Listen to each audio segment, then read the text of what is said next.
If you spill ice cream on your trousers in London and say, "I've messed up my pants," people may think this situation is much, much worse than ice cream, because some everyday American words sound completely normal in the US, but in Britain, they either mean something different, sound overly American, or accidentally create awkward situations. Now before we start, British people absolutely understand most American vocabulary because of the films, TV, YouTube, and social media. Let's start with the famous one. Number 1, pants. In American English, pants means trousers, completely normal in the US. But in the UK, pants usually means underwear. So imagine you drop your food on your trousers and say, "Oh no, I've messed up my pants." A British person may briefly think, "Wow, that escalated quickly." In the UK, you'll normally say, "I messed up my trousers," or "I got something on my jeans." Now Brits still understand the American meaning because of American media, but internally, many of them are picturing underwear. Number 2, sidewalk. Americans say sidewalk, Brits say pavement. If you say sidewalk in the UK, people will understand you immediately, but it sounds very American, almost like you stepped out of a Netflix series 5 minutes ago. In Britain, pavement is a completely natural word. For example, "I was walking along the pavement.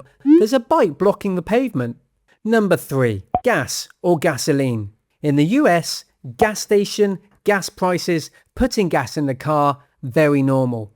But in the UK, people usually say petrol station, petrol prices, putting petrol in the car.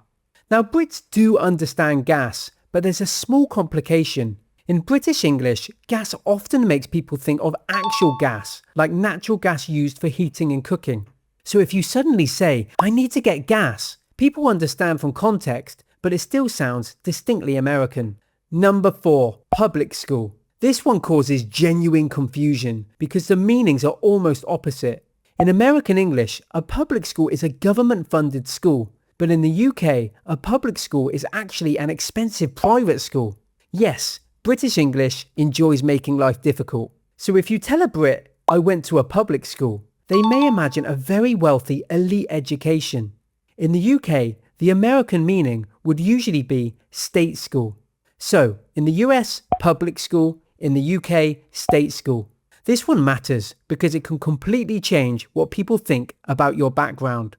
Number 5, period for punctuation. Americans say, "Put a period at the end of the sentence." In the UK, people usually say full stop.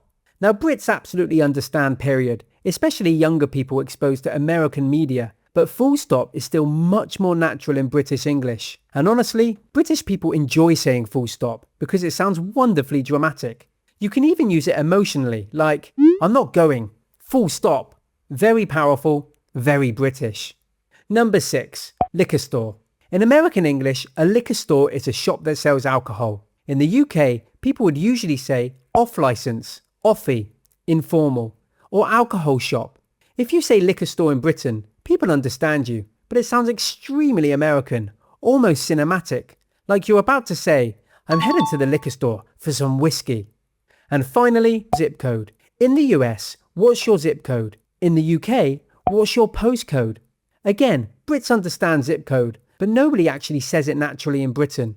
And honestly, postcode sounds more British somehow. Slightly more organised, slightly less exciting. So the important thing is this. If you use American English words in the UK, people will usually understand you perfectly well. Nobody is going to panic because you said sidewalk instead of pavement.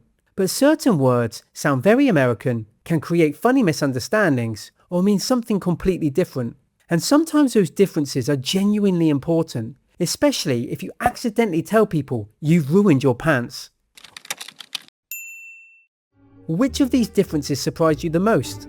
Let me know in the comments. And if you've enjoyed this video, like and subscribe for more real-life English differences, awkward misunderstandings, and the strange little details nobody explains in textbooks. Thanks for watching, and I'll see you in the next video.